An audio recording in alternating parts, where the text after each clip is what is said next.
A guerra acabou para todo mundo, menos para mim. As pessoas ao meu redor sorriam, se abraçavam, beijavam o chão. Quando o navio atracou no porto, alguns soldados choravam de alívio, outros gritavam de alegria. Eu fiquei em silêncio, encostado, no corrimão de ferro enferrujado, olhando o mar, como quem teme pisar em terra firme. Era como se meu corpo estivesse voltando, mas minha alma, não. De alguma forma, eu sabia que não havia nada me esperando ali. Durante os 3 anos em que estive fora, o nome dele era tudo o que me mantinha de pé. Rafael, meu filho. Quando a comida era pouca e a neve cobria tudo, eu fechava os olhos e imaginava ele correndo pelo quintal de casa, gritando meu nome. Quando os tiros passavam perto demais e o mundo parecia prestes a apagar, era o som da voz dele que eu ouvia no fundo da cabeça. Papai, volta logo. E eu voltei. Ou pelo menos, tentei. A viagem de volta foi lenta, arrastada. Tive tempo para imaginar 1000 vezes o momento em que ele abriria o portão e correria até mim. Sonhei com isso em cada estação. O cheiro dele, o calor do abraço, o peso do corpo crescendo. Eu saí quando ele tinha 5 anos. Devia estar com quase 9 agora. Talvez maior, mais sério, mas ainda meu. Só que, por mais que eu quisesse acreditar nisso, havia algo que me incomodava. Uma inquietação que não vinha do estômago nem do coração, mas de outro lugar, mais fundo, mais primitivo.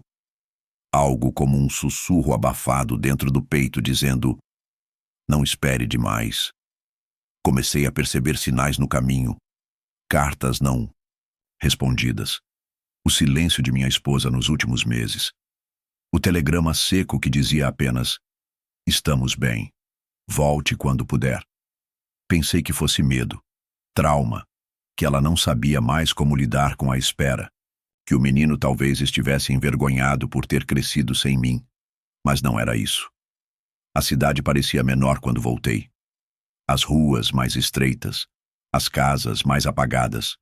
O cheiro era o mesmo: café, poeira, lenha.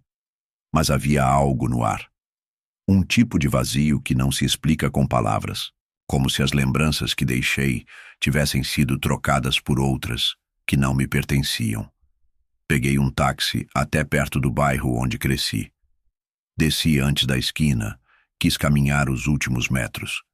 Era um ritual, uma forma de dizer a mim mesmo que eu estava de volta. Mas com cada passo, o nó na garganta apertava. Passei pela casa da dona Alzira, que sempre deixava flores na janela. Estava fechada. Pela oficina do seu Tito, onde Rafael assistia os mecânicos trabalharem, fascinado com as engrenagens. Abandonada. O tempo tinha passado por ali, como uma bomba silenciosa, destruindo sem estilhaçar, só apagando. Então vi o portão. A pintura estava descascada, as dobradiças enferrujadas, nenhuma fita, nenhum enfeite, nenhuma faixa de boas-vindas, nenhum desenho infantil com tinta guache dizendo papai voltou. Apenas o portão, fechado, trancado. Fiquei ali por alguns segundos. O vento batia no rosto. O céu nublado parecia cúmplice da cena. Não bati imediatamente. Observei. A cortina da sala estava cerrada. O varal estava vazio. E o mais estranho, nenhum som. Nenhum latido. Nenhuma risada de criança. Pensei em bater, mas os dedos hesitaram. O que me esperava do outro lado? Uma mulher diferente? Um filho crescido demais para se lembrar de mim? Ou nenhum dos dois? Respirei fundo. Levantei a mão. Era ferro batido, daquele que meu pai dizia durar mais que casamento.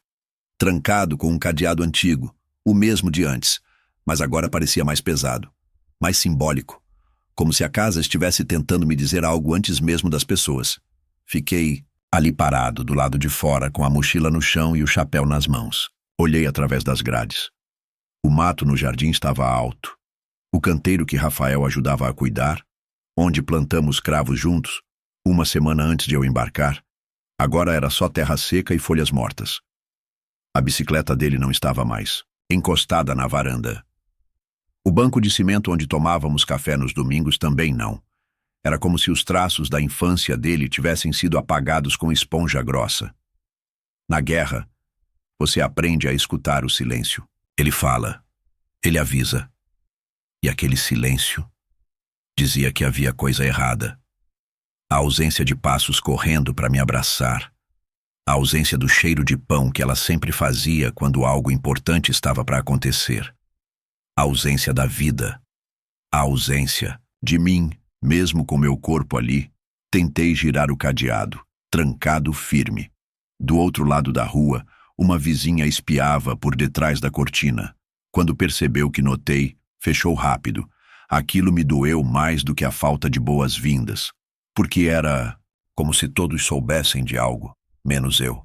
Bati palmas, 1, 2, 3 vezes e esperei. Nenhuma resposta. Minha garganta secou. Senti o suor escorrer nas costas, não por causa do calor. Era o tipo de suor frio que a gente conhece quando a morte passa perto demais. Dei alguns passos para o lado, olhei em volta. Nenhum som. Nenhum movimento. A casa parada. O tempo parado. Como se ela estivesse me testando, decidindo se eu merecia entrar. Então ouvi passos. Lentamente. Do interior. Minha esposa apareceu na porta. Ela não abriu. Ficou ali, dentro, olhando para mim. Nos primeiros segundos, pensei que não fosse ela. Estava mais magra, mais pálida. O cabelo, antes sempre preso com cuidado, agora estava solto, sem forma, como se não tivesse se olhado no espelho por dias. E os olhos estavam opacos, apagados. Ela não sorriu, não gritou meu nome, não correu, só me olhou. E então, em vez de destrancar o portão, apenas disse com a voz fraca, quase envergonhada: "Por que não avisou que estava vindo?" Essa frase me atravessou, como se a guerra não tivesse me ensinado nada sobre dor. Eu esperei por "meu amor", por "meu Deus, você voltou", por "Rafael vai ficar tão feliz", mas recebi uma pergunta fria, como quem se incomoda com uma visita inesperada. Tentei, respondi com a voz baixa. Mandei carta. 2, pelo menos. No mês passado, ela desviou o olhar, como quem lembra que não respondeu. "Você tá bem?" Ela perguntou, finalmente abrindo o portão, sem destrancar o cadeado. Apenas destravou a lingueta e empurrou devagar, com a força mínima necessária. Nem mesmo tocou em mim. Sequer estendeu a mão. Melhor agora. Menti. Porque não sabia mais o que dizer. Entrei. O portão se fechou atrás de mim com um rangido agudo. Um som metálico, agudo demais, longo demais. Um som que ficaria dias martelando na minha cabeça. O som de algo que se fecha e não volta mais a abrir do mesmo jeito. Ela andava na frente. Eu, atrás, como um estranho. As roupas dela pareciam penduradas num corpo que não queria mais vestir esperança. Os ombros caídos, o andar arrastado. E eu, tentando decifrar. Era luto? Era culpa? Era mágoa? Ou era tudo junto? Chegamos à porta da sala. Ela se virou. "Deixa sua mochila aí, vou fazer café." Assenti. Coloquei a mochila no canto. E sem saber por quê, olhei para o corredor. A porta do quarto de Rafael estava entreaberta. Um fio de luz escapava. Meus olhos foram atraídos como se puxados por um ímã. Dei 2 passos. Ela percebeu. "Ele não está", disse rápido, firme. "Saiu faz tempo. Vive andando por aí. Quase não para em casa." Senti um aperto no estômago. "Ele tá bem?" Ela hesitou. "Tá sim. Adolescente, né? Anda estranho." Silencioso. Mas tá vivo. Mas algo na frase dela, algo naquela pausa, quebrou algo dentro de mim. Porque ela disse, "tá vivo", como quem precisa reafirmar para si mesma. E eu conhecia aquela mulher. Conhecia seu jeito de mentir quando precisava. Proteger alguém, ou esconder algo. Sentei na cadeira de madeira. A mesma de antes. O assento rangia. A parede estava com manchas de umidade. A fotografia de nós três, que ficava na estante, sumira. Ela trouxe o café, sem açúcar. Esquentei as mãos na caneca, sem beber, e então, sem saber por quê, perguntei. Ele ainda dorme no mesmo quarto? Ela congelou. Piscou 3 vezes. Depois sorriu. Mas o sorriso era torto, forçado, desalinhado como um quadro caído na parede. Claro, claro que sim. E foi nesse instante que eu percebi. Algo estava errado. Muito. Errado, e talvez estivesse enterrado muito mais fundo do que eu podia imaginar. Nada é mais violento do que uma porta trancada na própria casa, porque não é só madeira e fechadura, é silêncio comprimido, é verdade empurrada para trás de uma barreira. E quando aquela porta era o quarto do meu filho, trancada desde o dia em que voltei, a sensação era como se ela estivesse ali só para dizer: você não pertence mais a isso. Durante os primeiros dias, eu evitava insistir. Sentia que qualquer gesto brusco podia rasgar algo que ainda era tênue demais para ser enfrentado.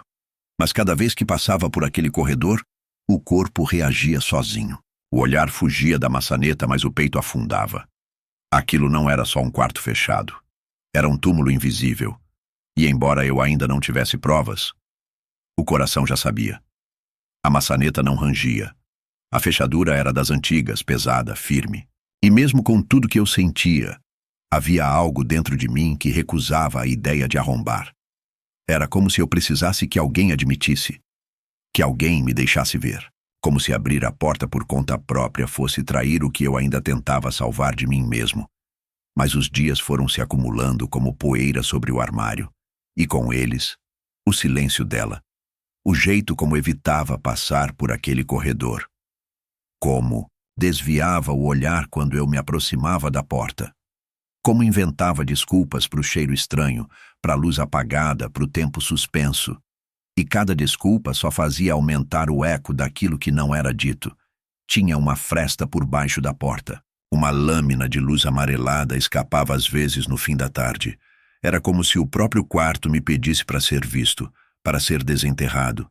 E isso me doía mais do que qualquer resposta. Porque eu sabia que meu filho não estava mais ali. Não fisicamente. Mas alguma parte dele ainda estava presa. E talvez fosse eu o único que não tinha aceitado. Certa noite, o vento bateu com força e uma janela do corredor se abriu. Quando fui fechá-la, senti o cheiro. Um odor denso, abafado. Não era exatamente podre. Era algo mais antigo. Como se a dor tivesse um cheiro. Um cheiro de roupa guardada com mágoa, de medo vencido pelo tempo. Era o quarto. Aquela porta exalava a presença de algo que ninguém tinha coragem de nomear. Ela evitava falar do assunto. Toda vez que eu rondava o corredor, ela se ocupava com algo. Um pano, uma panela, uma desculpa. Era um teatro cansado. Mas eu também fingia. Fingíamos juntos. Porque mesmo sem dizer, nós sabíamos. Havia um corpo no centro da casa. E não era só o corpo do menino. Era o corpo da mentira.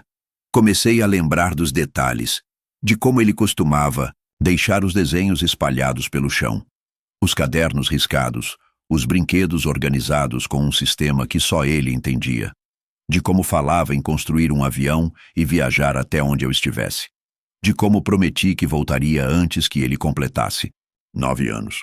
E quando percebi a idade que ele teria naquele momento, entendi que nunca passaria disso.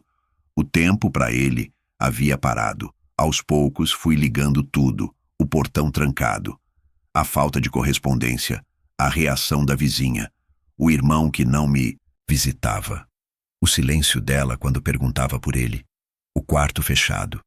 Era uma colcha costurada com medo, uma trama de omissões, e por mais que eu tentasse negar, a dor estava ali, viva, respirando por debaixo daquela porta.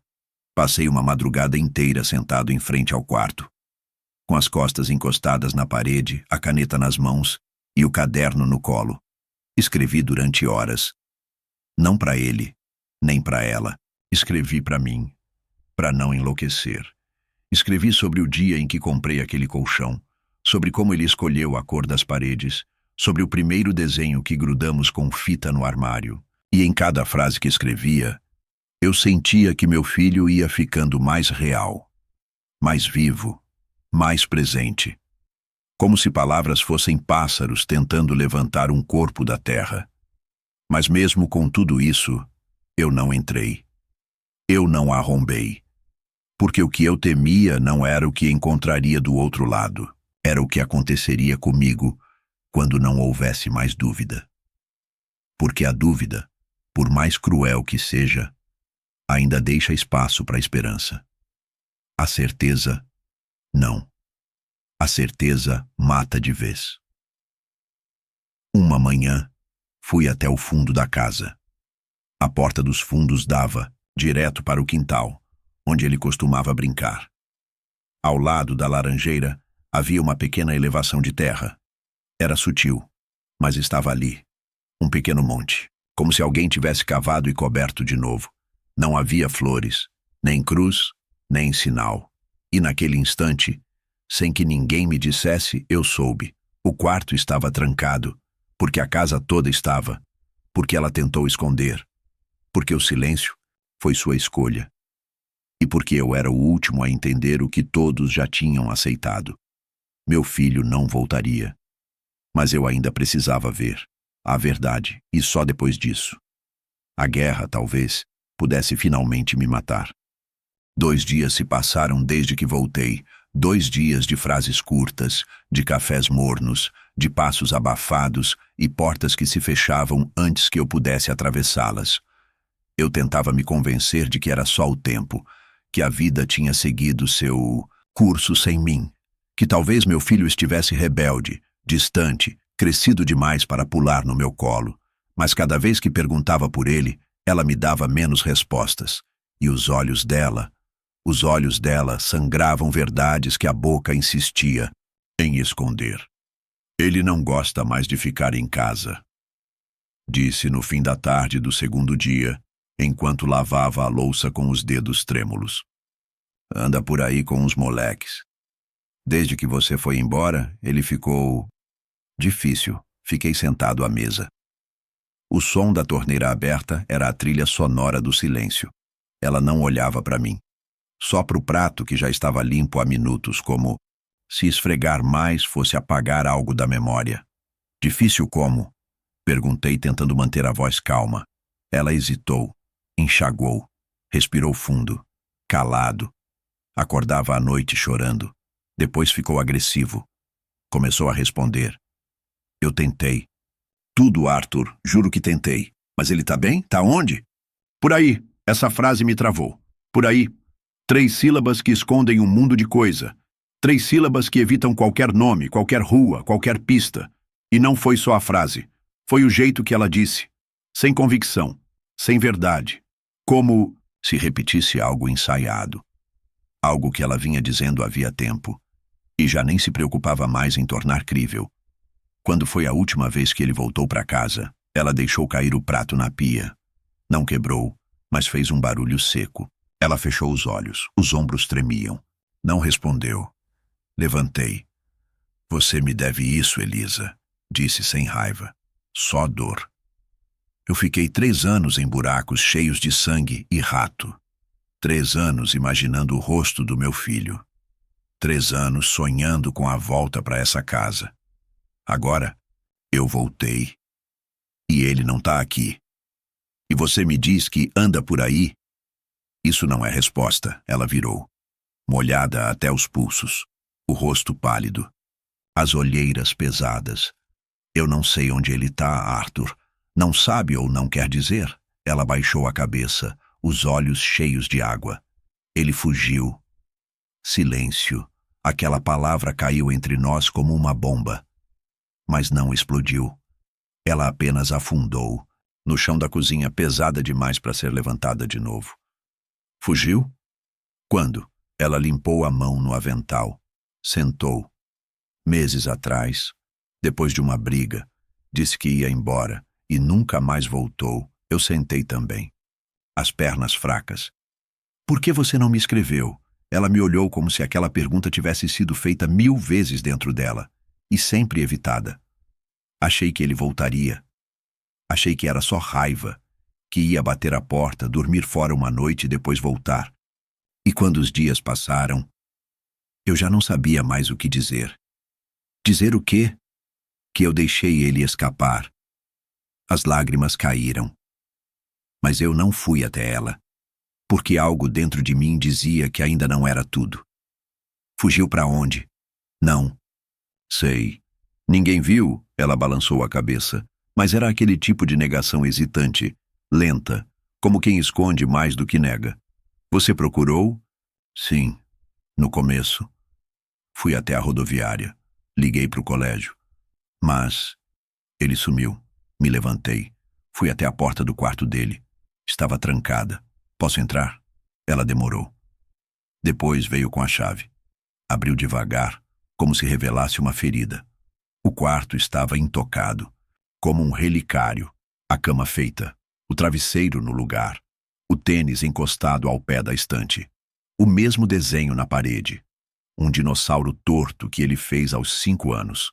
Tudo parado no tempo, sem sinais de fuga, sem roupas faltando, sem gavetas vasculhadas. Você não mexeu em nada? Ela balançou a cabeça. Não tive coragem. Ajoelhei ao lado da cama, levantei o colchão. Nada. Abri o armário. Tudo lá. Camisetas, cadernos, uma lanterna velha que dei a ele antes de partir. Até um bilhete que escrevi para quando ele sentisse saudade de mim. Te amo mais do que a guerra é capaz de tirar. Elisa, murmurei com a garganta ardendo. Nada disso parece de alguém que fugiu. Ela não respondeu. Quando ele fugiu, ele levou o quê? Silêncio. Roupa? Documento? Silêncio. Dinheiro? Ela apertou os olhos, o rosto enrugado, molhado. Ele não fugiu, né? Ela começou a chorar, descontrolada, um choro feio, sujo, como se carregasse meses dentro da garganta. E não dizia nada, só chorava. E eu entendi. Não foi fuga, não foi escolha, foi algo pior, muito pior. Me levantei, passei por ela. Saí da casa, fui para o quintal. O sol começava a baixar, tingindo tudo, de laranja. E então, meus olhos pousaram num canto. Um pedaço de terra coberto com folhas, onde antes ele enterrava seus brinquedos como tesouros secretos. Senti algo me puxar, e soube, ali, meu filho não tinha fugido, e minha guerra estava apenas começando. Quando a verdade começa a se mostrar, ela não grita. Ela sussurra. Ela escapa pelos olhos de quem finge que não sabe, pelos gestos pequenos de quem tenta manter as aparências. E foi assim que percebi que se tratava de uma tragédia compartilhada. Era um segredo compartilhado. Começou com meu irmão. Ele morava 2 casas adiante com a esposa e os filhos pequenos. Antes da guerra, costumava passar toda semana para conversar, consertar alguma coisa, tomar café com pão e rir de qualquer bobagem. Era meu irmão, meu sangue, meu amigo de infância. Um homem simples, honesto. Era o que eu pensava. No primeiro dia da minha volta, ele não apareceu. No segundo, passou na calçada, fingindo que não me viu. E quando me notou de longe, mudou de direção. Isso me queimou mais do que qualquer olhar torto. Porque o silêncio entre irmãos não acontece por acaso. Ele era o tipo que encarava qualquer problema de frente, até quando não tinha palavras certas. E aquele desvio dizia tudo. Não fui atrás. Fiquei observando de longe, como quem estuda o movimento de uma ferida. E percebi que não era só omissão, era medo. Ele não conseguia me encarar, como se eu fosse um espelho quebrado refletindo aquilo que ele não queria admitir. Com o tempo, comecei a notar mais. Ele cochichava com a esposa na varanda, lançando olhares curtos para minha casa. Às vezes ficava parado diante do portão como quem queria se aproximar, mas não conseguia, como quem carregava um nó que já não sabia mais como desatar. E foi ali que entendi que ele sabia. Não tudo, mas sabia o suficiente para não conseguir sustentar meus olhos. Pior ainda foi com minha mãe. Ela era forte, dessas mulheres que criam filhos com mãos calejadas e oração.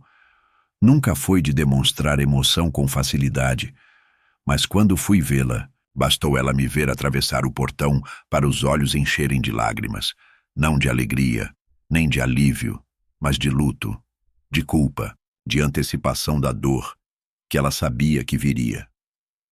Me abraçou rápido, um abraço que durou menos do que o necessário, que se soltou antes do tempo, e durante a conversa, mal me encarava.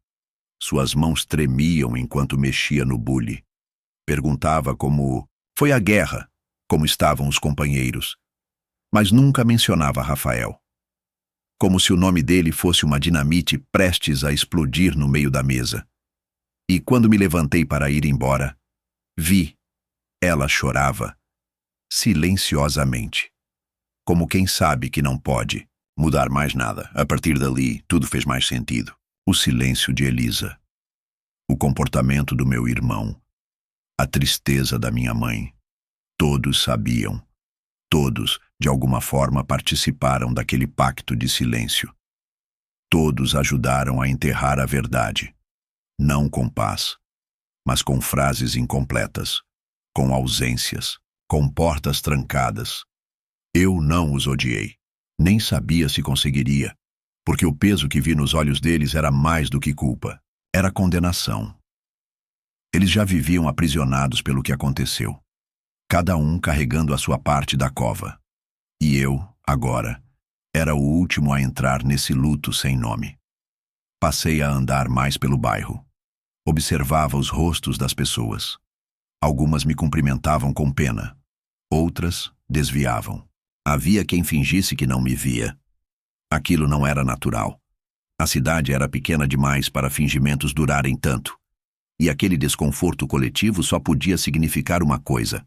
A morte de Rafael não foi uma tragédia escondida. Foi uma vergonha abafada. Uma história varrida para debaixo da terra com pressa.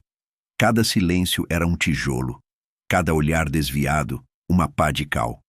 Voltei para casa carregando o peso de tudo isso. Me sentei na beira da cama do velho quarto. Olhei para o teto e senti que minha respiração era a única coisa viva naquele lugar.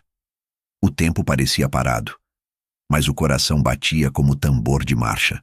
Porque agora eu sabia. Não era só a ausência do meu filho que doía. Era a presença constante da omissão alheia. O pior tipo de luto é aquele que se vive sozinho. E ainda pior do que isso, é saber que outros vivem o mesmo luto e fingem que não. No fundo, eu entendia. Entendia o medo de minha mãe, o recuo do meu irmão, o desespero de Elisa. Mas o entendimento não traz perdão. Não apaga, só explica. E explicações não servem para enterrar um filho. Fui até o quintal novamente. A terra no canto do fundo estava mais seca do que antes. As folhas caídas se acumulavam ali, como se a natureza tentasse esconder o que os homens não conseguiram manter enterrado. Sentei ao lado, cruzei os braços sobre os joelhos e permaneci em silêncio. O mesmo silêncio que minha mãe derramava, em lágrimas. O mesmo que meu irmão usava para me evitar. O mesmo que ela usou para me receber. Mas agora, esse silêncio era meu também, e ele falava mais do que qualquer palavra jamais poderia. Não sei dizer exatamente quando o medo deixou de ser maior que a verdade. Às vezes é assim. A dor se acumula tanto que transborda não porque você quer, mas porque não tem mais para onde ir. A cabeça nega, o corpo hesita, mas alguma coisa, mais antiga, mais primitiva, começa a guiar os passos. E naquele dia, os meus pés me levaram até o fundo do quintal. Não fui pensando, fui puxado. O sol da tarde batia torto nas paredes e o chão ainda estava úmido da chuva da noite anterior. Havia cheiro de terra molhada, de folhas em decomposição e também algo a mais. Um cheiro discreto, mas denso, como se a umidade ali não fosse só da natureza. Era como se o próprio ar carregasse algo que não deveria estar ali. Passei pelas mangueiras que já não davam fruto, pelo varal sem roupas, pelas tábuas soltas no caminho de pedra. Cada passo era acompanhado de uma lembrança. Rafael correndo, descalço, fingindo que era um detetive. Rafael com a enxadinha nas mãos, cavando tesouros imaginários. Rafael com a camiseta suada e o rosto sujo de terra, mas os olhos sempre brilhando. Foi isso que me quebrou, porque os olhos dele ainda estavam ali, invisíveis, mas presentes. Em cada canto daquele quintal havia algo dele que não foi embora. E ali, no fundo, onde a cerca fazia sombra, onde ninguém olhava há tempos, vi. Era sutil, quase nada. Um pequeno afundamento no chão, disfarçado por folhas secas e raízes crescidas. Mas meus olhos, talvez guiados por algo que nem sei nomear, fixaram ali. A terra estava mais escura, mais compacta. Como se alguém tivesse mexido. Como se aquele pedaço de chão tivesse respirado uma última vez há muito tempo.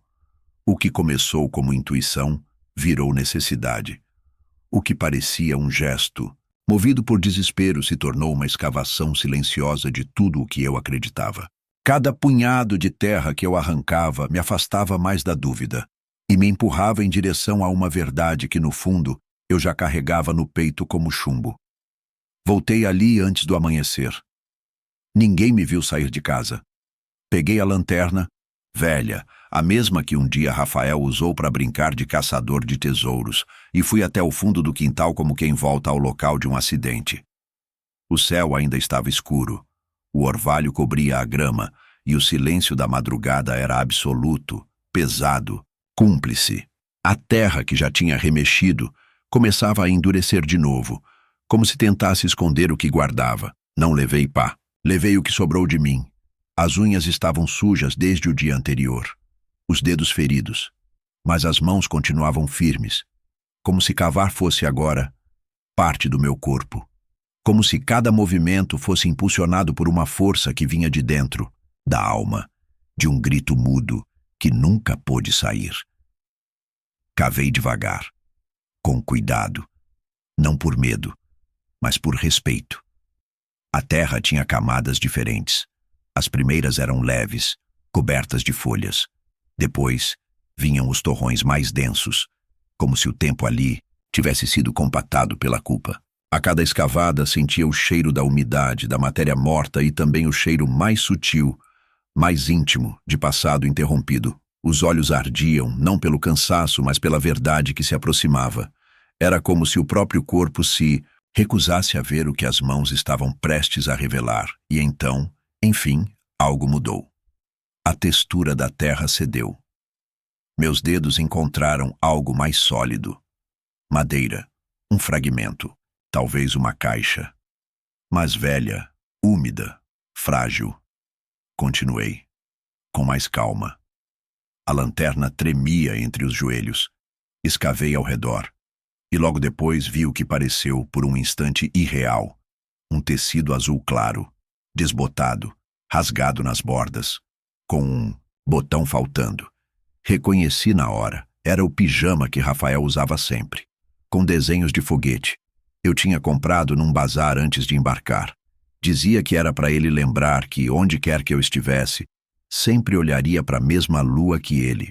Aquele pijama era como uma ponte entre nós dois, e agora ele estava ali, sujo, encharcado de terra, coberto de silêncio. Meus dedos estremeceram. Continuei cavando. A madeira estalou, partindo em pedaços. Era fina, improvisada, como se tivesse sido montada às pressas. Não havia identificação, não havia cruz, não havia nada além do que parecia uma tentativa de esconder o irreversível. Comecei a afastar o resto da terra. Não precisei ver tudo. Um pedaço de costela, um fragmento de osso, um punho miúdo. Era ele. Não precisava mais de nenhuma palavra. Era o corpo do meu filho. Ajoelhei. Não chorei. A dor ultrapassava as lágrimas. Era outro tipo de dor. Uma que estoura por dentro, mas não escapa. Uma dor que paralisa, que entorpece. Um silêncio que grita em todas as direções. Fiquei ali por um tempo que não sei medir. Podiam ter sido minutos, horas, o mundo ao redor sumiu. Só existia aquele pedaço de chão. E nele, a verdade. A verdade que me foi negada, escondida, distorcida. A verdade que todo mundo sussurrava, mas ninguém teve coragem de dizer. Meu filho não estava vivo, não estava por aí. Estava ali, enterrado no quintal da casa onde deveria ter crescido. Onde deveria ter me recebido de volta. Onde deveria ter vivido. Não sabia o que fazer. Se gritava, se chamava alguém, se confrontava. Mas nada disso parecia caber naquele momento, porque não havia mais nada a ser feito. A morte já tinha acontecido. A omissão já tinha se enraizado. A mentira já tinha tomado conta da casa, como mofo nas paredes. Naquele momento, o mundo parecia dividido em dois, antes e depois da cova. Voltei a cobrir devagar. Não por medo, nem por negação, mas porque ele merecia respeito, merecia descanso. Porque se alguém o enterrou com pressa e vergonha, eu queria ao menos dar a ele a dignidade do silêncio. Um silêncio sem mentiras. Depois que terminei, sentei à sombra da árvore onde ele gostava de se balançar. Olhei para o céu. Não pedi nada. Não culpei ninguém. Só respirei. E percebi que naquele suspiro havia uma parte de mim que não voltaria mais. Eu não sabia quem o matou, mas agora eu sabia quem o havia deixado lá. E isso já era mais do que eu podia carregar. Depois de enterrar com as próprias mãos o que sobrou do meu filho, alguma coisa dentro de mim mudou para sempre. Não foi raiva, nem revolta. Foi um tipo de frio que começa no estômago e vai tomando as costelas até chegar no coração. Um frio que não congela por fora, congela por dentro. A partir daquele momento, qualquer palavra dita por ela já vinha manchada, mesmo antes de ser dita. No fim daquela mesma tarde, ela me viu com as mãos sujas, os olhos esbugalhados, o rosto mais pálido do que nunca. Ela entendeu. Não perguntei nada, não precisei. O silêncio entre nós se tornou um idioma completo. E mesmo sem dizer, ela tentou se defender. Falou de um acidente. Disse que foi rápido, que não teve culpa, que ele caiu, bateu a cabeça, desmaiou. E quando percebeu, já era tarde. Mas havia algo na entonação que não colava. Uma pressa demais, uma tentativa de se limpar rápido, como quem derrubou um copo de vinho numa toalha branca e corre para disfarçar a mancha antes que alguém veja. E o problema é que eu já tinha visto, já tinha sentido, e nada daquilo combinava com um acidente. Se fosse mesmo um acidente, por que enterrá-lo? Por que esconder? Por que mentir para todos? Por que me escrever cartas dizendo que tudo estava bem? Por que manter o quarto intacto como um altar de culpa? As perguntas eram muitas, e a única resposta que ela oferecia era a mesma. Foi um acidente, mas o mundo não se sustenta em uma frase. No dia seguinte, fui à mercearia. Precisava sair, respirar outro ar. O dono me olhou como quem vê um fantasma. Alguns vizinhos cochicharam. Uma senhora antiga da rua virou o rosto. E ali entendi que o corpo do meu filho estava enterrado não só na terra, mas na boca dos outros. Foi uma moça quem puxou o fio, alguém que conhecia minha família de longe. Me parou, fingindo normalidade, mas os olhos carregavam algo entre medo e solidariedade. Ela hesitou, mas disse o que ninguém teve coragem de dizer antes. Disse que ouviam gritos, que o menino chorava, que os vizinhos sabiam que havia algo errado, que ele era trancado no quarto por dias, que às vezes passava fome, que se isolava. Disse que em determinada noite alguém ouviu um barulho seco, forte, um som de queda, e depois nada, nenhum grito, nenhum choro, nenhuma movimentação. Disse que naquela mesma semana viram Elisa queimar lençóis no quintal, que os brinquedos dele sumiram e que, depois daquele dia, ninguém mais o viu. Aquilo não era um acidente, aquilo era abandono, negligência, talvez algo pior. Voltei para casa com as pernas fracas. Me sentei na cadeira de balanço, aquela que ele costumava empurrar quando queria brincar comigo. Fechei os olhos e, como em um filme maldito, comecei a lembrar de tudo o que deixei de ver. Os silêncios, os olhares desviados, as desculpas, as ausências. Ela dizia que foi um acidente, mas os vizinhos viram um processo, viram dor, viram um menino, que aos poucos foi desaparecendo diante dos olhos da comunidade. E ninguém fez nada, porque é mais fácil não se envolver, porque é mais confortável acreditar na versão mais limpa, porque crianças não sabem se defender quando o mundo decide não escutar. E eu, o pai, fui o último a saber. Talvez porque eu não queria ver. Talvez porque era mais fácil imaginar que, ao voltar, tudo estaria intacto, que o tempo congelaria a infância do meu filho até que eu pudesse retomá-la. Mas o tempo não congela nada. Ele consome, ele corrói. E quando alguém está sozinho demais, frágil demais, pequeno demais, o tempo vira veneno. Eu nunca saberei os detalhes. Nunca saberei se ela o empurrou num acesso de raiva, se deixou de alimentá-lo por dias, se o ignorou até que o corpo parasse. Mas não importa, porque o que realmente mata não é o que se faz com as mãos, é o que se nega com o silêncio. E o silêncio dela foi letal. Ela podia ter gritado por ajuda, podia ter pedido socorro, podia ter me escrito a verdade, mas preferiu cavar e, junto com o corpo do nosso filho, enterrou minha confiança, minha fé, meu nome. A partir daquele dia, a casa nunca mais foi lar. O teto ainda cobria. As paredes ainda seguravam o vento, mas tudo dentro dela já estava morto. Só restava o barulho do que nunca foi dito. E esse barulho me acompanharia para sempre. A guerra me ensinou a sobreviver, a suportar fome, frio, sede, medo, silêncio. Me ensinou a conviver com a morte, a reconhecer o cheiro da carne queimada pelo metal, a distinguir o som de um estilhaço de granada do de um osso quebrando. A guerra me ensinou a ver um homem morrer em pé, de olhos abertos e continuar andando. A guerra me ensinou tudo, menos isso. Ninguém te prepara para perder o que mais importa sem estar lá. Eu sobrevivi a tudo que aconteceu no fronte. Voltei com o corpo inteiro. Não perdi nenhum membro, não fiquei cego, não precisei de muletas. Voltei com a mente suja, mas viva. Com os ombros queimados do sol de trincheira, mas firmes. Voltei achando que tinha vencido alguma coisa, que voltar vivo já era vitória.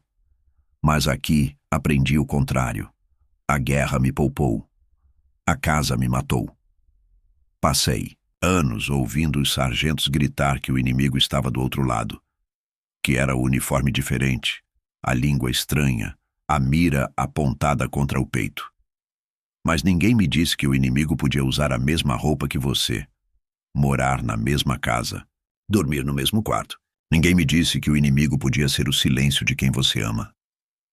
Ninguém me ensinou que um filho pode desaparecer e todo mundo continuar fingindo que está tudo bem.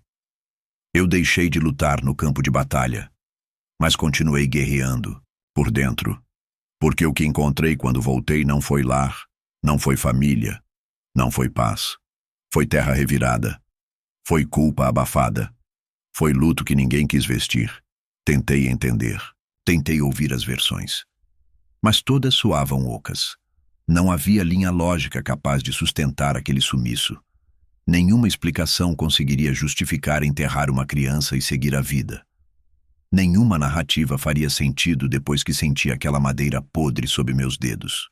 Depois que vi o tecido rasgado do pijama que eu mesmo comprei com o pouco que recebia. Tentei encontrar consolo nas lembranças, nas cartas que escrevi para ele e que nunca chegaram. Nas noites em que rezava por sua saúde enquanto tiros passavam, a centímetros da minha cabeça. Lembrava do som da voz dele gritando do portão: "Vai, papai, vai vencer a guerra!" Eu venci, mas quando voltei, a guerra que encontrei era outra. Uma guerra silenciosa, suja, sem bandeiras, sem hino, sem uniforme. Uma guerra que não grita, mas consome. Que não explode, mas afoga. Que não sangra, mas apodrece. E no meio dessa guerra, meu filho morreu. Não por uma bala, não por uma bomba. Morreu de ausência. Morreu porque ninguém o segurou forte o bastante. Porque ninguém ouviu seus gritos baixos. Porque o mundo ao redor escolheu não ver. E eu não estava. Lá, eu estava do outro lado do oceano, matando homens que não conhecia, para proteger uma pátria que não foi capaz de proteger meu próprio sangue. Passei dias trancado no galpão, sujo de terra, com a garganta seca, revivendo cada memória que tinha dele. O primeiro passo. A primeira vez que caiu da bicicleta. O dia em que chorou quando eu fui convocado. O dia em que me disse que queria ser soldado também, como eu, como o pai dele. E isso me rasgava por dentro, porque eu voltei um soldado e não consegui ser pai. Não há honra na sobrevivência quando se perde o essencial. Não há glória na farda quando o coração é um túmulo. Eu andava pela casa como quem anda sobre ruínas. Cada cômodo, uma lembrança estilhaçada. O copo que ele usava ainda estava na prateleira. A escova de dentes empoeirada no banheiro. O par de meias que ficou atrás da estante. Pequenas presenças fantasmas, sussurrando o tempo todo. Você chegou tarde demais. Os dias começaram a se arrastar. Elisa andava pela casa como quem flutua. Não havia mais briga, nem culpa, nem raiva. Havia apenas distância. Como se agora fôssemos dois sobreviventes que se evitam por vergonha. E no fundo, éramos. Sobrevivemos ao que sobrou de nós, mas já não havia nós. Apenas duas pessoas que ocuparam o mesmo espaço de um luto mal resolvido. Tentei entender como ela chegou até ali, mas parei. Porque entender não traria meu filho de volta. Não haveria julgamento, nem perdão, nem recomeço. Havia apenas a constatação. O fim. O fim de uma infância. O fim de um casamento. O fim de uma casa. Eu deixei de lutar na guerra. Mas, quando voltei, percebi que tinha perdido a única batalha que realmente importava. E agora, o único fuzil que carrego é o da memória, apontado contra mim mesmo. A casa já não é a mesma. Não porque mudaram as paredes ou porque os móveis foram trocados, mas porque não há mais nada nela que pertença ao que um dia fomos. É o mesmo teto, a mesma varanda, a mesma porta que range. Mas agora, tudo soa oco. Como uma concha vazia esquecida no canto da praia, depois da maré cheia. Um lugar que já foi morada e agora só ecoa lembranças. Elisa foi embora. Não sei exatamente quando, nem se despediu. Apenas percebi, certa manhã, que suas roupas não estavam mais no armário, que os pratos estavam intocados, que o som da chaleira nunca mais soou na cozinha. Ela saiu do mesmo jeito que manteve tudo, em silêncio.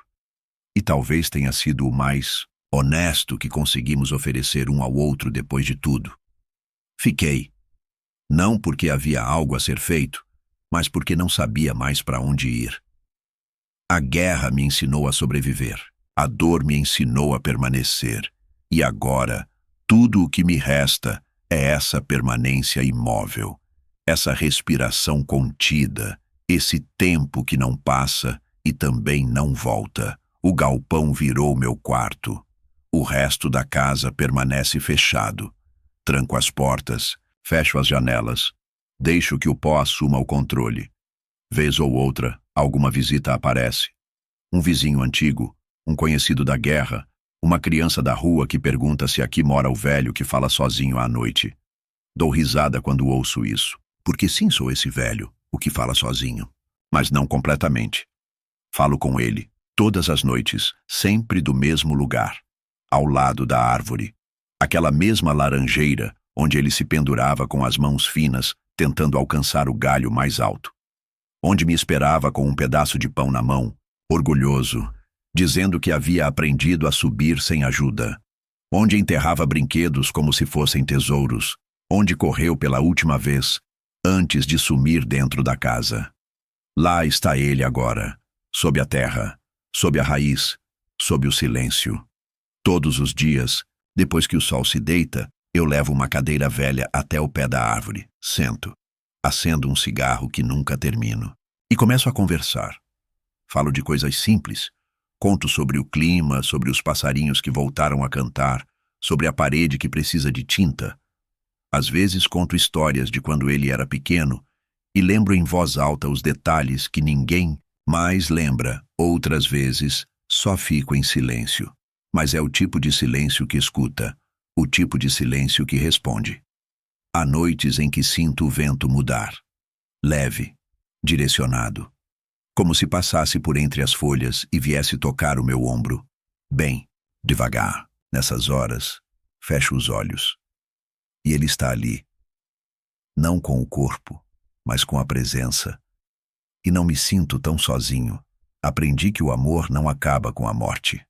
Ele muda de forma, se esconde em cheiros, em sons, em lembranças, se aloja em objetos esquecidos, em cantos da casa, em ruídos da madrugada. E com o tempo, você para de esperar que as pessoas voltem e começa a conviver com o que ficou. Plantei flores ao redor da árvore, cravos, os mesmos que ele gostava de colher e esconder nos bolsos. Florescem sem que eu precise cuidar. Talvez por insistência, ou por saudade, ou porque a natureza entende aquilo que o homem é incapaz de dizer. Nunca pensei em sair daqui. Seria como abandonar de novo. Seria como deixá-lo pela segunda vez. E eu já cometi esse erro uma vez, a mais imperdoável de todas, porque eu parti. Eu aceitei ir. Eu deixei que ele ficasse. Eu confiei no tempo, no mundo, nas pessoas. Eu achei que a guerra era lá fora. Hoje sei que a guerra estava aqui e que venci a errada. Não me culpo o tempo todo. Às vezes consigo me perdoar por um instante. Às vezes não. Varia com o vento, com o dia, com a cor do céu. Mas o que não muda é essa cadeira, essa terra, esse ritual, essa conversa noturna que me impede de afundar de vez. Alguns diriam que isso é loucura, que falar com quem morreu é negar a realidade. Mas quem perdeu um filho sabe. A realidade também morre um pouco com ele. O que sobra é essa dobra no tempo onde a gente vive sozinho, acompanhado por memórias que têm cheiro e nome. E no meu caso, voz, às vezes acho que ele me escuta, outras vezes tenho certeza. Quando me for, não quero muito, só que me deixem aqui, debaixo da árvore, ao lado dele. Que alguém plante mais cravos e que, no silêncio da noite, a brisa leve possa sussurrar. Para nós dois o que o mundo calou, porque foi aqui nesse quintal que eu o perdi, e é aqui toda noite que eu o reencontro.